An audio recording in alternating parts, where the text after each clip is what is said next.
E essa música ela tem uma letra interessante, porque a gente fala muito que quando as coisas boas acontecem com a gente, é Deus. Mas quando é alguma coisa ruim, a gente fala que é o inimigo, né? É o diabo que vai lá e faz as coisas, né? E mesmo que a coisa ruim que aconteça, você acha que é coisa do inimigo, né? Foi com a permissão de Deus. Então, se acontece uma coisa boa, foi Deus. Se acontece uma coisa também que não é de acordo com aquilo que você quer, é com a permissão dele. Então, a tempestade é Deus, a chuva forte é Deus. Então, essa música fala sobre isso, tudo sobre Deus. Tá? Então, o que acontece na sua vida é Deus permitindo. Olha a história de Jó. Você fala assim, poxa, Jó estava uma pessoa correta, íntegra, e de repente as coisas começaram a acontecer na vida dele, com a permissão de Deus. Então, se você não conhece, preste bem atenção ali na letra. E se você conhece, mexe com a gente.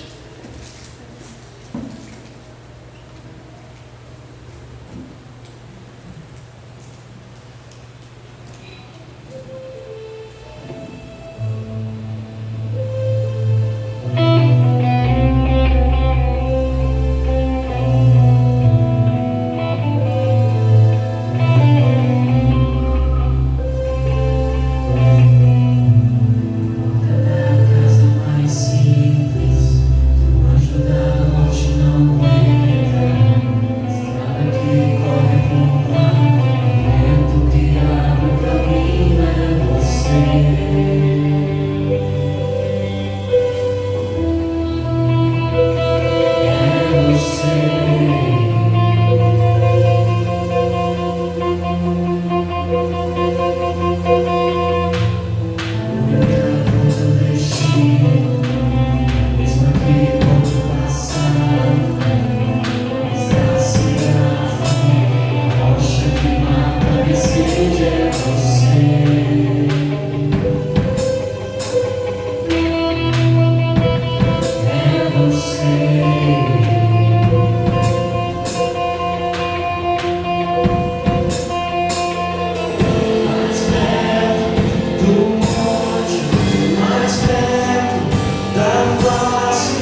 mesma que esconde o passado, o que sacia a fome, a rocha que mata a minha sede é você.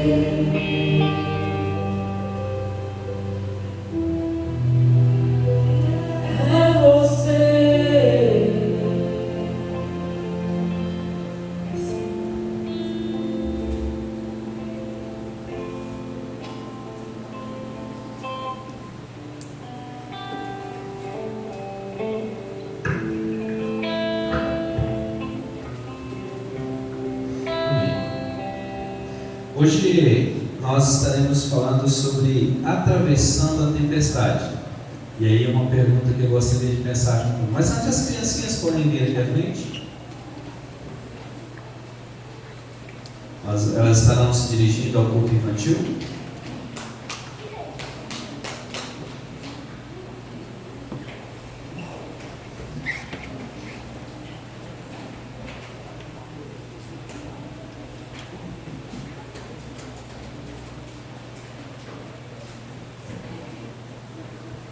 Pedir para o irmão Lucia esteja orando pelas professoras e pelas criancinhas.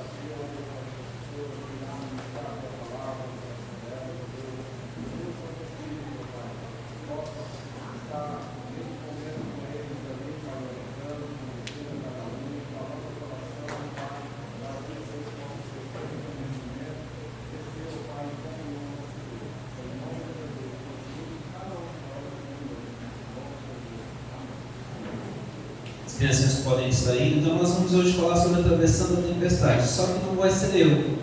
Hoje quem vai estar dirigindo a nós nessa palavra é a irmã Emanuele, minha esposa, que estará nos conduzindo hoje a reflexão sobre aprendermos então a atravessar essa tempestade. E aí, fica com ela, Deus esteja a usando a dirigir. Boa noite, queridos. Boa noite. E queridas. A graça e a paz. Amém. Então, irmãos, que hino forte esse que eu acabou de cantar. A letra bem reflexiva, né? Pensei assim, não precisa mais falar nada. Porque tem mais ou menos a ver com um pouco do que nós vamos conversar aqui nessa noite. Atravessando as tempestades. Eu vou pedir licença à igreja para fazer uma coisa bem diferente essa noite. O marido estava até rindo lá de mim lá em casa, porque eu gostaria de testemunhar para os irmãos um pouco da minha vida, um pouco de algumas situações. Os irmãos me dão licença para hoje usar o período para um testemunho? Amém? Fugindo um pouquinho aí, né? A gente deixa aí a teologia para o pastor, né? Então eu estou um pouco mais livre disso. Posso aqui ser a esposa, né? Alguém que conversa, que fala.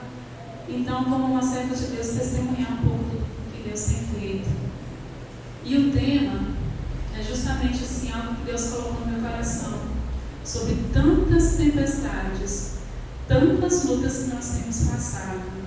E continuarmos olhando para o alvo tem sido um desafio. E eu sei que não é só na minha vida, eu creio que na vida dos irmãos também. Então, tenho o costume de falar, tenho o costume de pregar, mas como é para falar de experiência própria, eu fiz um textão. Né? Quem me acompanha sabe dos textões, eu gosto de escrever, já há alguns anos eu gosto de escrever. E pensei em escrever justamente para eu não me perder das minhas próprias memórias, das minhas próprias recordações. Mas antes eu gostaria que nós orássemos.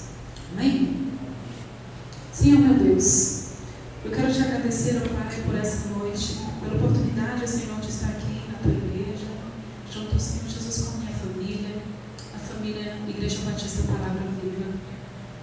Senhor, que não seja eu, Pai, mas o Teu Espírito Santo a falar aos nossos corações. Ser bem-vindo, que a Tua doce e real presença invada os nossos corações.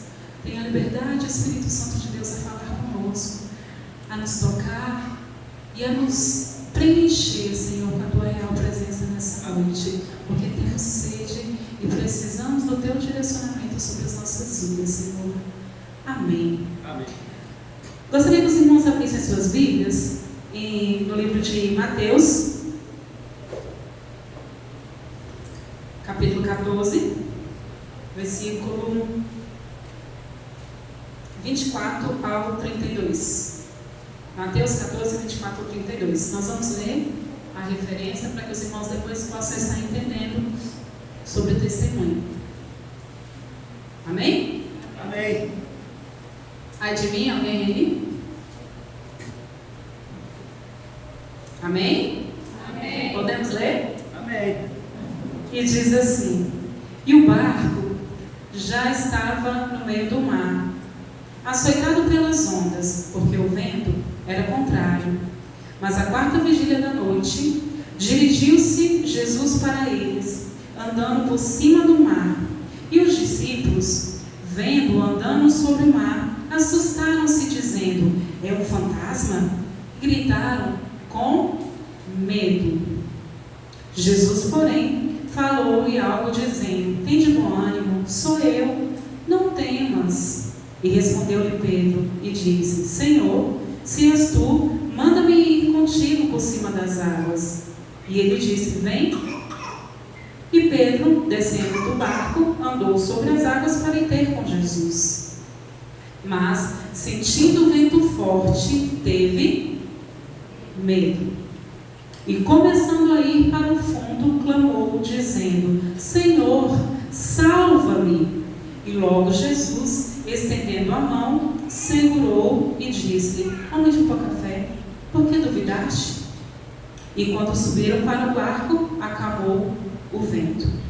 Amém? Os irmãos conhecem essa passagem, né? Essa ilustração de Pedro.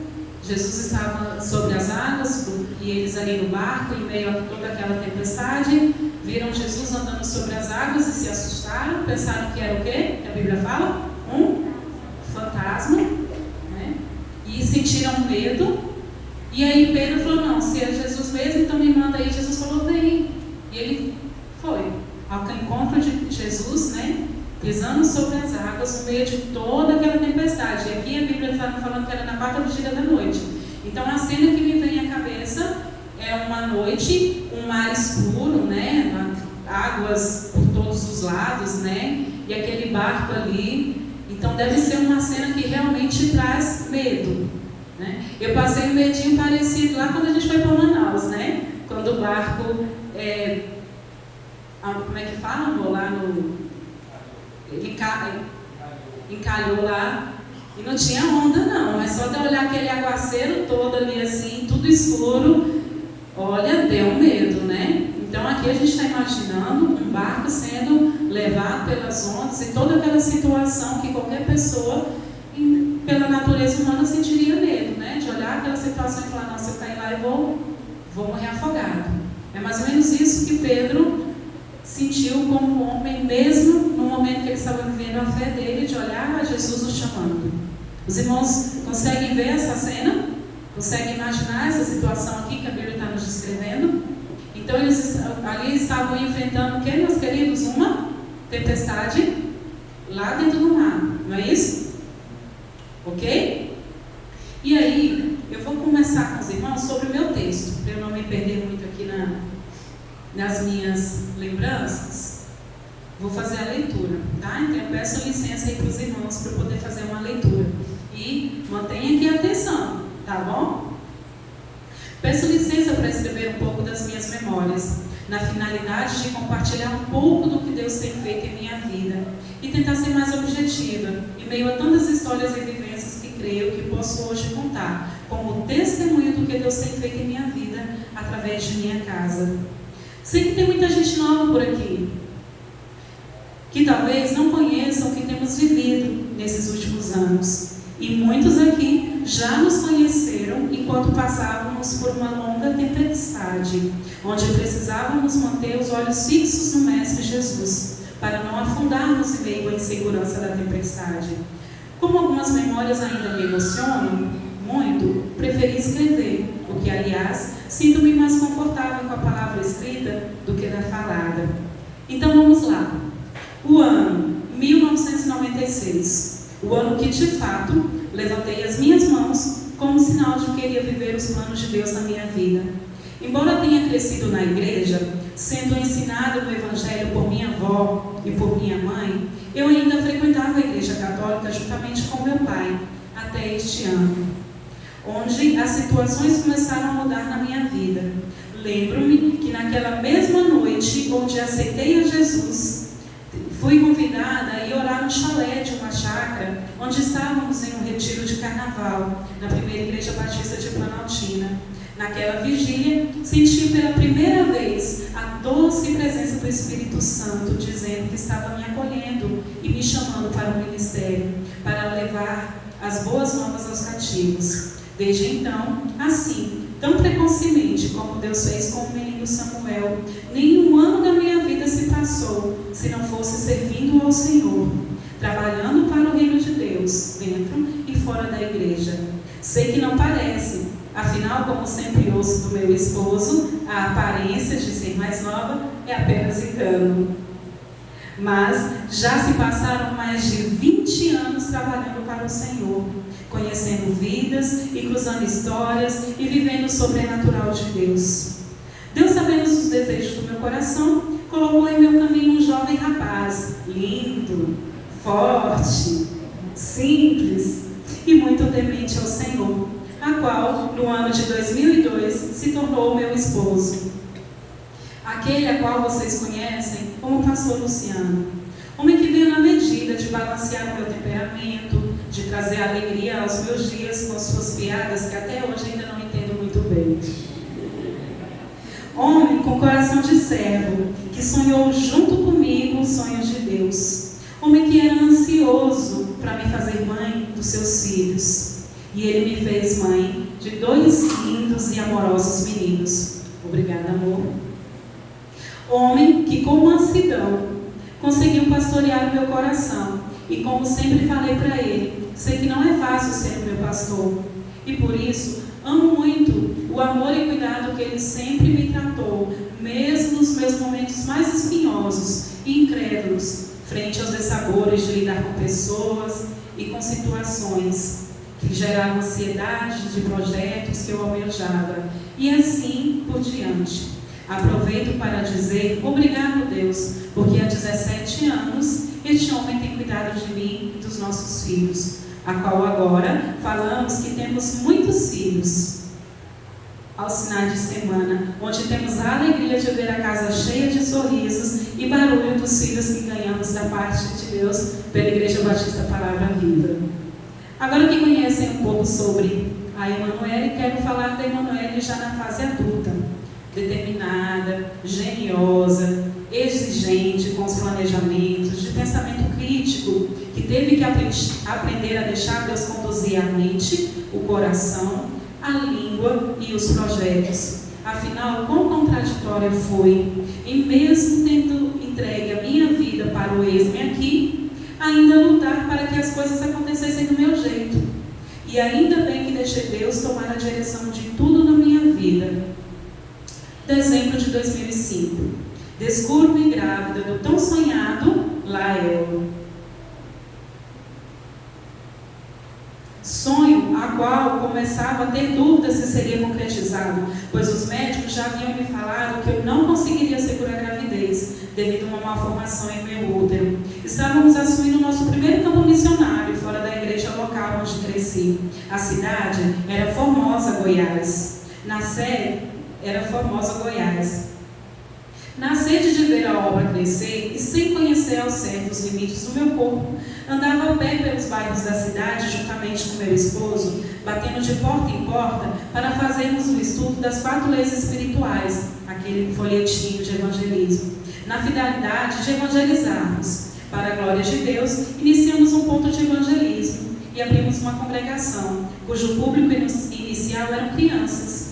Isso mesmo, uma igreja cheia de crianças, que depois veio se tornar de fato um local construído para o templo. Tudo ia muito bem, eu e meu esposo éramos acadêmicos na época e passávamos nossos finais de semana nessa missão. Até que um dia, após o evangelismo, senti uma dor muito forte e corremos para o hospital. Lá estávamos nós descobrindo a ameaça de um aborto e tendo que interromper os nossos projetos para lutarmos e orarmos por um projeto bem maior, que era a vida do nosso bebê.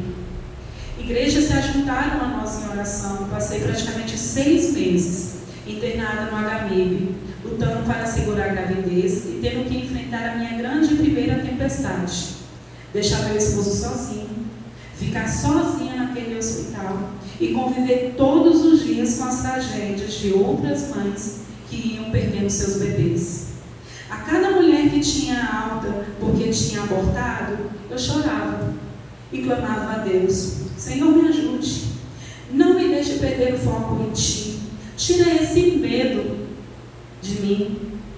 E assim foram os meus dias durante meses. Até que no final de semana ganhei alta para ir para casa. Fiquei na chácara onde meus pais moravam, enquanto meu esposo ia para Formosa pregar no culto. Horário quando estava quase próximo dele chegar em casa, as dores foram ficando fortes. E dando tempo dele chegar em casa, as dores foram ficando fortes e me fizeram iniciar o trabalho de parto. Ao chegar no hospital, ainda me lembro das palavras daquele médico boliviano que dizia, sem crer em Deus: se você crê em Deus, é hora de orar. Seu neném vai nascer e não terá como sobreviver. E com toda a autoridade eu disse: Deus me deu e Ele vai viver. Enfim, vocês conhecem o meu primeiro milagre? Ele nasceu com 29 semanas e sobreviveu todas as complicações. E está aí, linda e fortão de mamãe. Neste mesmo tempo, onde lutava por minha família, tive que trancar a minha faculdade. E confesso que foi doloroso. Afinal, meu famoso planejamento era concluir minha graduação em enfermagem o mais rápido possível para que pudéssemos sair para missões. Neste mesmo período, em meio a essa tempestade toda, meu esposo tinha acabado de pedir baixa na Marinha. Sim, me casei com um fuzileiro naval e não com um pastor. Porém, o que não sabíamos é que militar, por melhores notas e conceitos de perito, etc., não valia nada para o mercado de trabalho. Afinal, não era uma profissão que se encaixava para o comércio, empresas, etc. Enquanto lá eu estava na barriga, enfrentávamos nossa primeira crise financeira. Na igreja, éramos missionários e, como bem sabem, missionário praticamente desembolsa do bolso para levar a palavra. E a ajuda de curso que recebíamos da igreja era um valor simbólico. Para resumir, o Deus que nos sustenta em meio a essa primeira tempestade, nos fez, em meio ao não do mundo, ver o sim de Deus. Recebi o dinheiro da partida do imóvel do meu pai, compramos nossa casa, meu esposo vendeu um lote, de forma especial trabalhou sozinho em nossa casa. Aprendeu milagrosamente a colocar cerâmicas no chão, a pintar, etc. e etc. E no dia que saí do hospital, eu tinha uma casa linda, um quarto lindo com móveis, com roupas para o meu bebê, a qual eu não pude escolher nenhuma roupinha, porque passei a gravidez toda hospitalizada. Amém? Eis aí um primeiro milagre, né? Este é o Deus que cuida dos seus. O ano agora é 2007. Lá eu estava mais forte. Eu tinha sido recontratada na empresa de telemarketing que trabalhava, me vi em condições de correr atrás dos sonhos pausados na minha profissão e fui à faculdade reabrir minha matrícula. Bom dia de alegria, né? No primeiro dia de aula, eis que surge uma novidade que mudaria a minha vida. Grávida. Como assim? Foi só uma noite sem prevenir. Os médicos me falavam que eu não teria facilidade para engravidar. Eita Deus, por essa eu não esperava. Um misto de alegria e dor em saber que teria que adiar mais um pouco os meus projetos profissionais. e missionários para novamente ficar de molho para levar a gravidez adiante. Porém, desta vez, com a vontade de já conhecer o meu corpo e limites, consegui levar a gravidez com poucas internações hospitalares e com autorização para internação domiciliar. Eis que lá estavam ao meu lado minha mãe e meu esposo, fazendo uma escala de revezamento para cuidar de mim. As dores eram tantas que eu só conseguia levantar para ir no banheiro e a barriga já contraía, tendo que voltar para a cama rapidamente. Mas para a glória de Deus, Isaac nasceu com 37 semanas, forte e grande. Filho saudável, igreja nos apoiando. Meu esposo na época abria mão do seu salário como pastor, pois tinha um bom cargo no serviço. Usávamos o dinheiro para construir o templo. Que fase corrida, mas feliz. Víamos os meninos crescendo, o templo subindo, as pessoas se renderam ao Senhor, e assim conseguimos, em meio dessa correria de sempre, igreja, casa e trabalho, concluir os nossos estudos. E assim podemos partir para missões estaduais. E eis que surge uma nova fase de renúncias e adaptações. Abrimos mão dos empregos, da casa própria. Eu havia sido indicada para o mestrado devido ao sucesso do meu TCC. Já estava simultaneamente com o último ano da faculdade fazendo a minha primeira pós-graduação. Mas mesmo assim, demos um passo de fé e fomos aos campos missionários. E o que eu mais ouvia da minha família e amigos era: vocês são doidos? Como assim? Agora que concluíram os estudos, marido com estabilidade no emprego, tínhamos uma casa linda, tudo que qualquer casal planejava, vão abrir mão? A nossa resposta? Sim. E lá vamos nós. Chegamos na considerada capital esotérica do Brasil. A igreja já estava há 2 anos sem conseguir um pastor. Afinal, nem todo pastor é doido como nós. A igreja tinha uma média de 12 pessoas. As cidades ao redor, as igrejas estavam fechando a porta. E lá estávamos nós, agora vivendo com menos da metade do salário, trabalhando o triplo de antes para fazer tudo na igreja. Pois igrejas em revitalizações, falta mão de obra. Não temos os talentos como vocês veem aqui nessa igreja, de lideranças, etc, e etc. A Deus a honra. A igreja cresceu, as cidades vizinhas entraram para as campanhas de missões e conseguiram adotantes. Finaliza nosso tempo, vimos a igreja estruturada, Deus nos diz, é hora de partir. E lá vamos nós. Choros e abraços amorosos, seguimos para outra cidade, começar do zero novamente. Igreja agora, 9 membros. Cidades vizinhas, igrejas fechando as portas também. Salário pastoral? Ah, sim. Ofertas de pessoas que já nos conheciam e investiam no nosso ministério missionário. Era assim que poderíamos agora fazer a obra na considerada capital do níquel, conhecida nacionalmente pela Romaria do Muquem e festas goianas, porém, de igual forma, um povo acolhedor e muito carente de Deus, como o povo que nos recebeu lá na Chapada dos Veadeiros. Meu único pedido dessa vez ao Senhor foi: Deus, não me deixe ficar desempregada, abra uma porta de emprego. E assim Deus fez. Assim que cheguei na cidade, consegui meu primeiro emprego como docente de enfermagem, e ali se fez meu campo missionário com as minhas alunas, e assim o tempo de bênçãos em minha vida profissional foi se refazendo. A igreja foi crescendo, projetos foram sendo implantados, tudo seguindo, até que tive que encarar o velho incômodo da saúde e tratar meu problema do útero, que tanto me fez perder qualidade de vida, onde por vezes mais eu tinha ânimo para passear. Diagnóstico: endometriose. Tratamento: esterectomia. A princípio, algo difícil para meu esposo aceitar, pois na mente dele, quem sabe não poderíamos ter a menina? Mas o Deus que servimos novamente nos ensinou a enfrentar a tempestade. Olhando para Ele, caminhou tudo conforme a permissão de Deus. Minha saúde foi restabelecida, dias mais calmos. Agora sim, vai ficar tudo bem. Porém, uma viagem de férias, nosso caçula ao pular da piscina bate a perna na borda e não parou mais de queixar de dor. Voltamos para a cidade, cumprimos nossa agenda da igreja e de repente o joelho começa a crescer. Fomos atrás rapidamente de buscar diagnóstico e em menos de 15 dias dias, lá vem a nova e segunda, e espero que a maior tempestade já enfrentada em minha vida.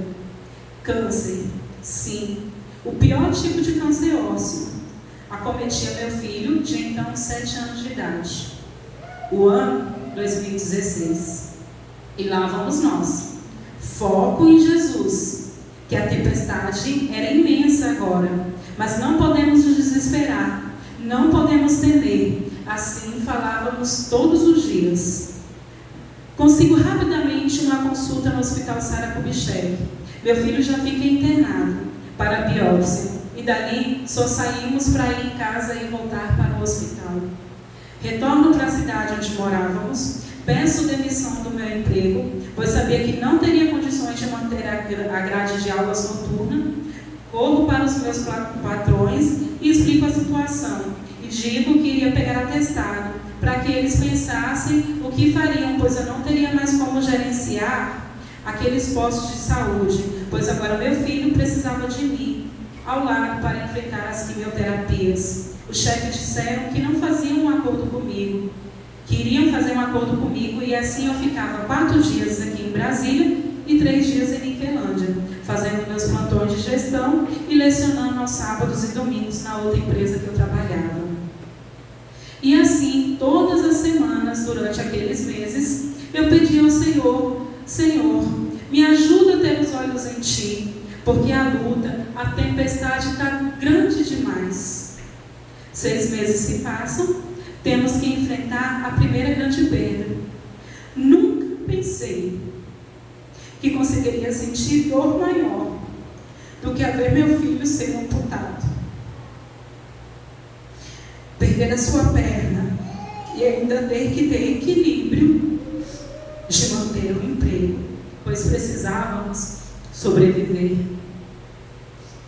Com a notícia da amputação, veio mais uma despedida.